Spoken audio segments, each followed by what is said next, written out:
Today, my AKA Padders, The Darkness, Top Cow Productions, Issue 1. I consider this one of the greatest #1 issues, greatest series launches of all time. I want to show it off. I want to explain it. Let's go.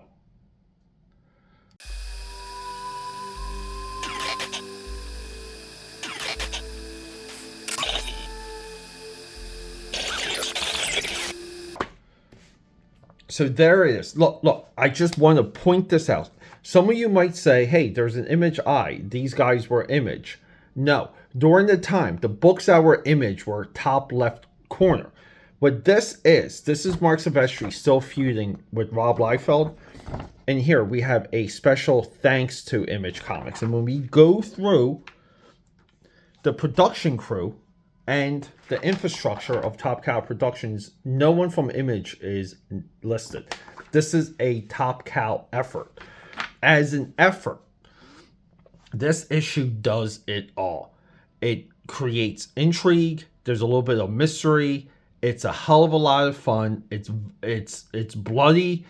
We have a mob war. We have however you want to define this type of character, because Darkness is not a hero, and he's a better non-hero than Spawn ever was. If we compare Darkness #1 to Spawn #1, and even if you want to take it to Todd McFarlane's Cygor #1, Todd McFarlane's The Crow #1, all of these other #1s that Todd McFarlane ushered through, none of them are even close to the Darkness. Same with Twitch #1. It's not even close.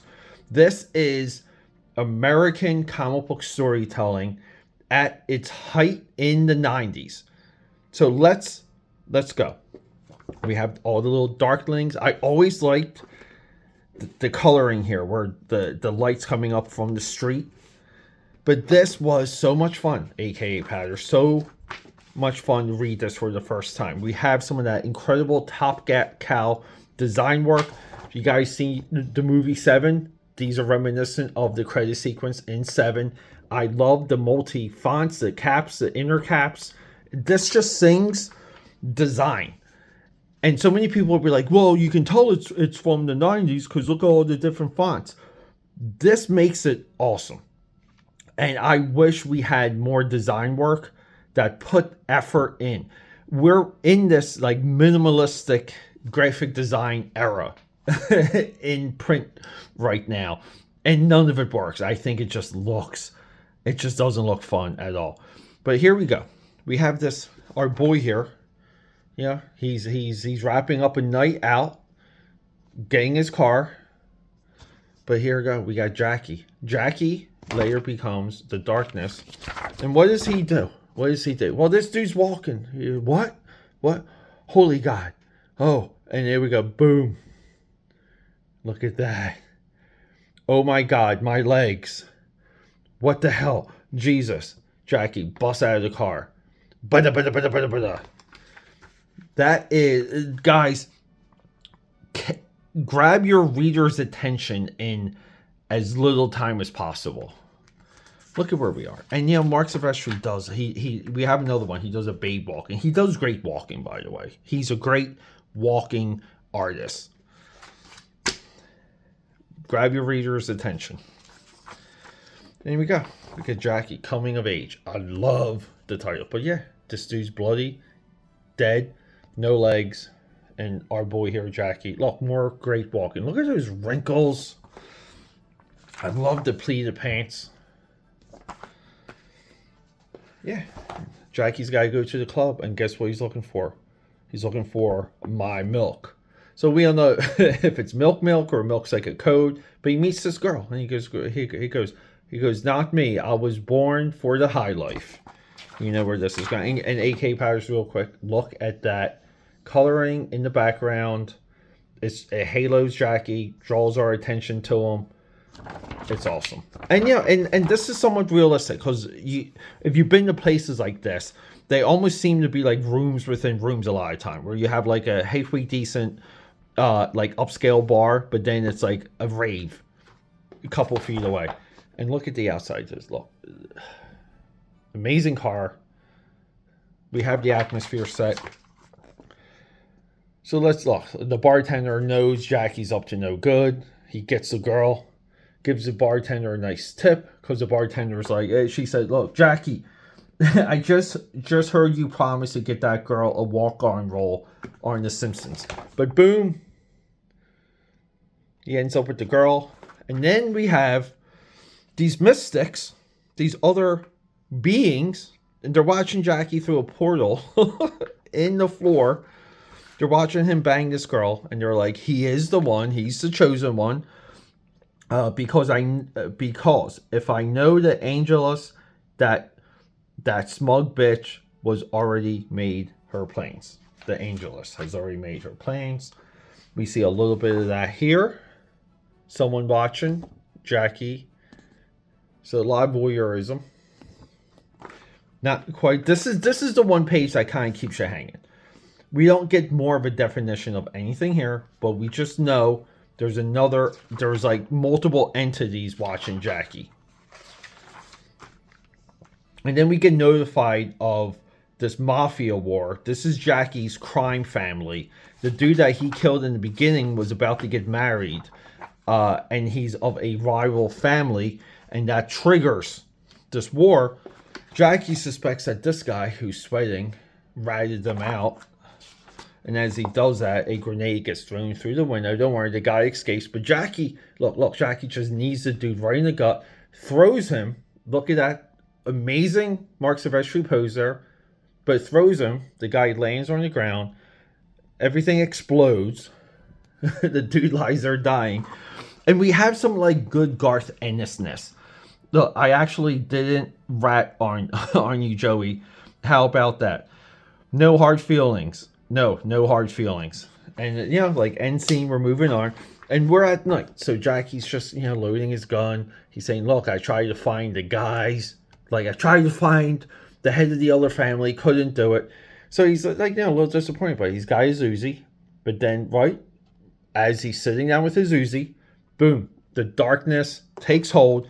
As the darkness takes hold, we want to say, right, like the good guys. Like the good guys on his side. These guys send like a SWAT team to grab him because they know he's about to turn. And we hear like kind of like the darkness talking through Jackie. And Jackie's just like spitting up all of this goo from Prometheus. This is all the black goo that we saw in Prometheus. And right here, see, we get this little demon guy. And he's like, it's your birthright. And then boom, right when he says that, and these guys are like, oh my God, they're here. So it's kind of like the clock was ticking. The Angelus was going to show up to kill him before he turned into darkness. And these guys were trying to help him to pull him out of there before these showed up. So, and then we just see, like, they're just hacking people, cutting off limbs, going crazy. He's just like, dude, what is happening?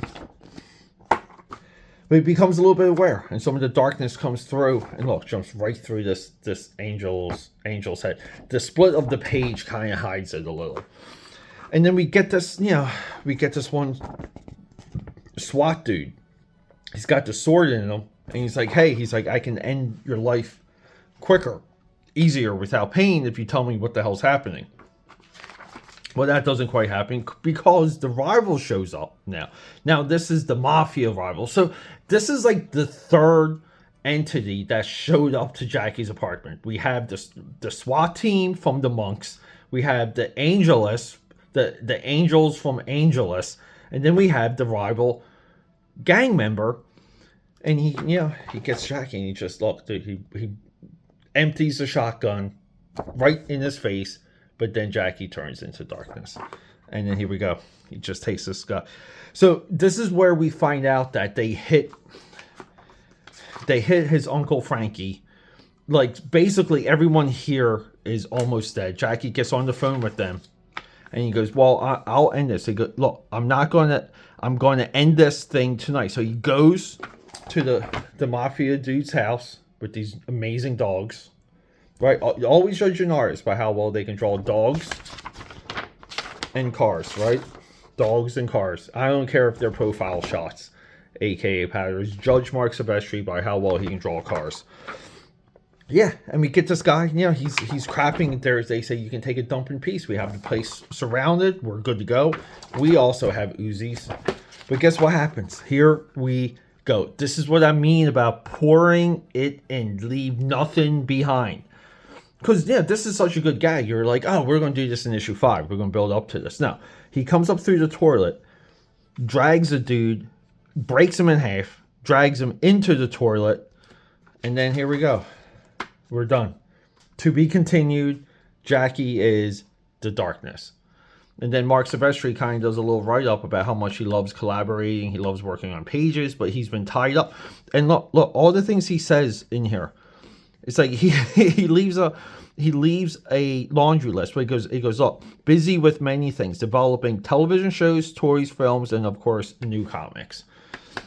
That's what all the Image guys were doing, and they all kind of broke away after one point. But here's the amazing thing, guys. Building readership is an industry effort. Garth Ennis, rising name at this point. Guess what ad we have when we turn the page? Well, we have Spirit of the Dow. We have Dow. That's not it. Next page. Here we go. Hitman. From DC Comics. Paid advertising in a competitor's book because people know if they buy this book because of Garth Ennis, they buy it because of Garth, they're going to buy Hitman. That's what we're missing. But yeah, and then we get Wizard Magazine. That's fine. So Cyberforce 2 is up to 29. And essentially the end of the Cyberforce universe is Devil's Reign. It doesn't go much further than that. If you guys want to know a little bit more context here, we have the ad here, which plays up to issue 10, Cyberforce 27-28. So we're like 2 years in, and we have a new direction. Guys, this is such a good issue. Guys, we're not going to hit that drawing table because this is the end of the video. I've been rearranging a little bit. I've been playing with the format. I like when I bring you guys up to speed on things, and when we discuss, and this is where you're important in the comments. Let me know a little bit about this in the comments, because everything you just saw post me going through the issue with you guys, you know, we're experimenting with format. I like some of these additional details I bring to you guys because, again, with Darkness, I was there for the book. So anyway, moving on. Thanks for hanging out.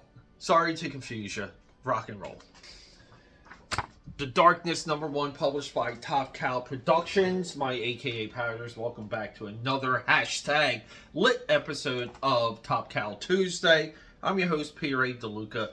Before we go any further, can I get a like, a thumbs up maybe a subscription? I don't know. Maybe a comment. Let me know you're out there. Darkness #1. This might be the greatest, even though Top Cow at this point had temporarily broken away from Image Comics. They are in Diamond Previews. They're soliciting outside of Image Comics. So you will have Image Comics and then Top Cow Productions. Darkness #1 is their crown jewel. Roughly 3 months. We get Tales of the Witchblade. We get Witchblade. We get this.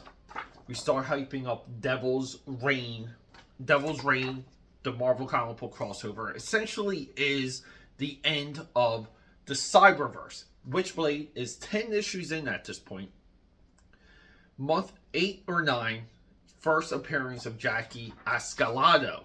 This is our cool guy. This is our cool dude. Let's have a good look at him. This is him. He's a assassin. He first appears in Witchblade. Now, this is his moment to shine. When we look at Todd McFarlane, right? Todd McFarlane makes Spawn. Really doesn't make anything of note, right? He doesn't. It's not like he goes off to. He tried to create, what was it, Haunted with Robert Kirkman and Greg Capullo. It doesn't even compare. Rob Liefeld, Youngblood, Awesome Comics Rejects. Rejects really only lasts 0, 1, 2. Like, it's really kind of 3 issues. Eric Larson, Savage Dragon, Savage Dragon. Jim Valentino just kind of sticks with Shadowhawk. Becomes the publisher for Image Comics, by the way. But Jim Valentino really doesn't create anything else as impactful as Shadowhawk.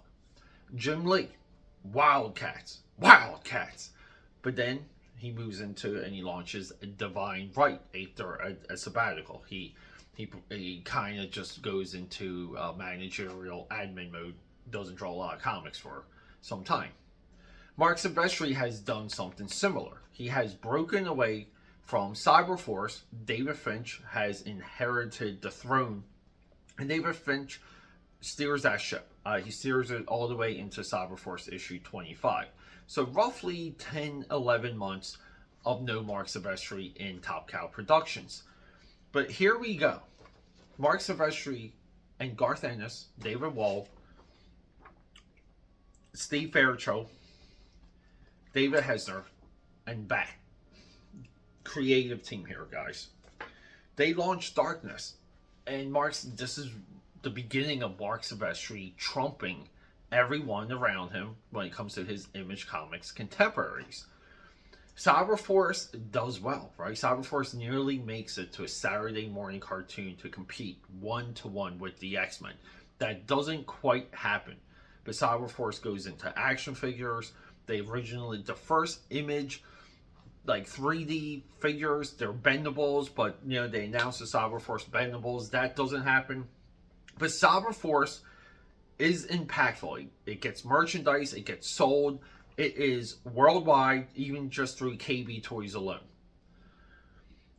But what he does what no of his other Image founders have done. Like, period. Even now.